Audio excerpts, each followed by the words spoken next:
اعوذ باللہ من الشیطان الرجیم، بسم اللہ الرحمن الرحیم۔ ناظرین کرام، پروگرام تلخ حقیقت کے ساتھ آپ کا میزبان عبدال رقیب عباسی آپ کی خدمت میں حاضر ہے۔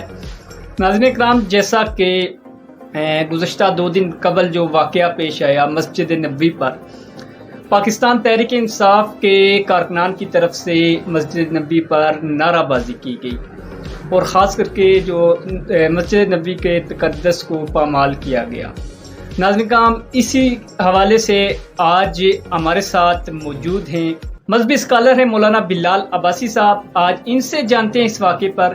اچھا، مسجد نبوی میں ایسی نعرہ بازی کرنا کیا یہ بے ادبی کے زمرے میں آتا ہے؟ نحمدہ و نصلی علی رسولہ الکریم، اما بعد، فاعوذ باللہ من الشیطان الرجیم، بسم اللہ الرحمن الرحیم۔ یا ایھا الذین آمنوا لا ترفعوا اصواتکم فوق صوت النبی، صدق اللہ العظیم۔ سب سے پہلے میں آپ کا شکریہ ادا کرتا ہوں کہ آپ نے میرا موقف جاننے کی کوشش کی ہے۔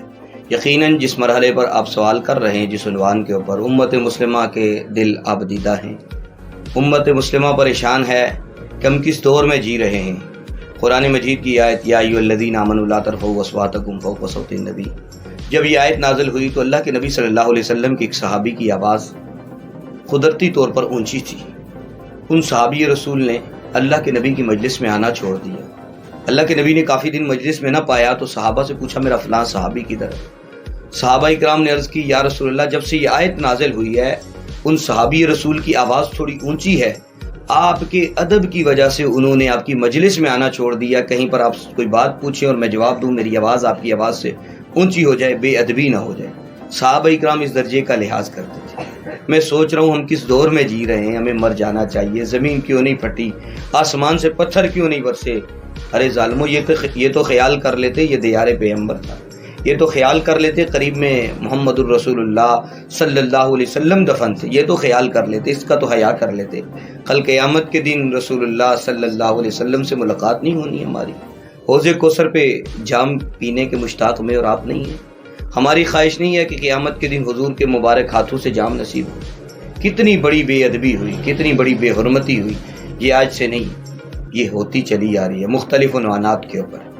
آپ دیکھیں ان سیاسی لیڈروں کی باتیں، اللہ انہیں ہدایت عطا فرمائے۔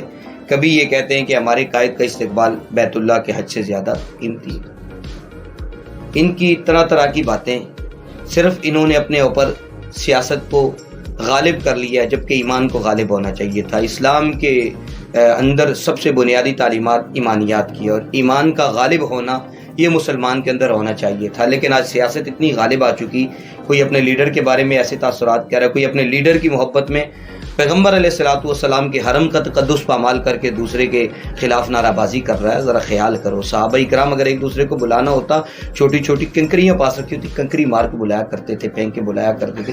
صحابہ کرام ایک دوسرے کو آواز نہیں دیا کرتے تھے۔ آواز دینے سے مسجد نبوی کا تقدس پامال ہوتا ہے، بلانے سے مسجد نبی کا تقدس پامال ہوتا ہے۔ مجھے بتائیے، کیا یہ مسلمانی ہے؟ ایسی لیڈرشپ کو بھی سوچنا چاہیے، ایسے قائدین کو سوچنا چاہیے، ایسی پارٹیوں کو اپنی پالیسی کے اوپر نظر ثانی کرنی چاہیے کہ آج ہم قوم کو کس طرف اٹھا کے لے جائیں، ہم نوجوان کو، یوتھ کو کس طرف اٹھا کے لے جائیں۔ آج ہمارے غلط کو بھی یہ ڈیفینڈ کر رہے ہیں، ہماری غلط بات کے اوپر بھی یہ لبیک کہہ رہے ہیں۔ ہونا چاہیے تھا، اسلامیات کا تقاضا یہ تھا، اسلام کی محبت کا تقاضا یہ تھا کہ ہم چیخ پڑتے کہ میری پارٹی بے شک پی ٹی آئی ہے، لیکن اس عنوان کے اوپر نبی صلی اللہ علیہ وسلم کے روزے کی حرمت کا مسئلہ ہے، اس پہ کمپرومائز نہیں کر سکتا۔ میری پارٹی سے بے شک ہوا غلط، کیا جس نے بھی ہے غلط، لیکن افسوس کے ساتھ سوشل میڈیا دیکھے لوگ دفاع کر رہے ہیں۔ اب کیا سمجھتے ہیں ایسے لوگوں کو کون سی سزا ہونی چاہیے؟ دیکھیے، اس کے اوپر پاکستان کا آئین اور قانون موجود ہے۔ سعودی عرب، یہ واقعہ سعودی عرب میں ہوا تو میرے خیال میں اس کی سب سے بہترین سزا سعودی عرب میں ہی ہونی چاہیے، اور سعودی قانون کے مطابق مجھے امید ہے کہ یقیناً وہ قرآن و سنت کے قوانین کے مطابق قریب تر قانون ہوگا۔ وہاں کے قوانین کے مطابق حرمین کے تقدس کو پامال کرنے والوں کو سزا ہونی چاہیے، اور رہتی دنیا یہ مثال قائم رہے، پاکستان کی بدنامی نہیں ہوئی۔ دنیا کے اندر پاکستان کو کس نام سے گردانا گیا؟ روزہ رسول کی زیارت بند ہوئی، کس وجہ سے ہوئی؟ صومالیہ کا غریب مسلمان اپنی جمع پونجی لے کر دیار پیغمبر میں آیا کہ نبی کے روزے کی زیارت کروں گا، وہ دل کے اندر یہ حسرت لے کے گیا، قیامت کے دن اللہ کی عدالت میں کھڑا ہو کے یہ نہیں کہے گا اللہ یہ اسلام کے نام کے اوپر بننے والے پاکستان سے کچھ لوگ آئے تھے جنہوں نے پیغمبر کے شہر کے اندر آ کر اللہ بازی کی تھی اور نعرہ بازی کی تھی، جس کی وجہ سے نبی علیہ الصلوۃ والسلام کے مبارک روزے کی زیارت سے میں محروم رہا تھا۔ میں یہ حسرت لے کے دنیا سے آیا ہوں۔ کیا کسی غریب ملک سے آنے والا مسلمان یہ دل کے اندر افسوس لگ کے نہیں واپس جائے گا؟ کیا وہ اللہ کی عدالت میں سوال؟ ہاں، قانون سعودی قانون کے مطابق سزا ہونی چاہیے، ضرور ہونی چاہیے، دنیا کے اندر مثال قائم کرنی ہے۔ اور میں تو کہتا ہوں جتنے لوگ تھے ان کے پاسپورٹ لیے جائیں اور ان کے پاسپورٹ کے اوپر ریڈ سٹیمپ لگا دی جائے تاکہ آئندہ ایسے لوگ پیغمبر علیہ الصلوۃ والسلام کے مبارک شہر کے اندر داخل نہ ہو سکے۔ ان کا داخلے کا حق ہی نہیں، جو وہاں کے مقام و مرتبے کا خیال نہ رکھے وہ وہاں پہ جانے کا کہاں حق رکھتا ہے؟ لہٰذا ان کے اوپر پابندی لگنی چاہیے، ان کے پاسپورٹ کے اوپر سرخ سٹیمپ لگا کر ساری زندگی کے لیے سعودی عرب کے اندر ان کا داخلہ بند ہونا چاہیے۔ بہت شکریہ ناظرین، جیسا کہ مولانا بلال احمد عباس صاحب سے ہماری بات ہوئی، مذہبی اسکالر ہیں، ان سے خاص کر کے مسجد نبوی کے ٹاپک پر بات ہوئی کیونکہ دینی لحاظ سے بھی ان کی نظر گہری ہوتی ہے۔ انہوں نے یہی کہا کہ خاص کر کے جو بھی ملزمان ہیں ان کو کڑی سے کڑی سزا دی جائے اور سعودی حکومت بھی اس پر انشاءاللہ جو سزا ہے ان کو ضرور دے گی، اور پاکستان میں بھی انہوں نے کہا کہ قانون موجود ہے، پاکستان میں بھی اس کی ان کو سزا ضرور ملے گی۔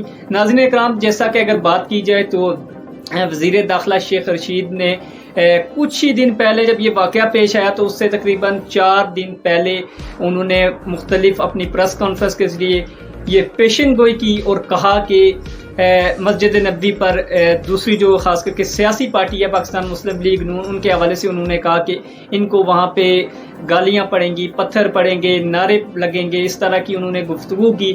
یہ بھی ایک افسوس کا مقام ہے، اور آج بلکہ وزیر داخلہ شیخ رشید کا جو بھتیجا ہے اس کو بھی خاص کر کے FIA نے گرفتار کر لیا، اسلام آباد ایئرپورٹ پر جیسے ہی پہنچے ان کو گرفتار کر لیا۔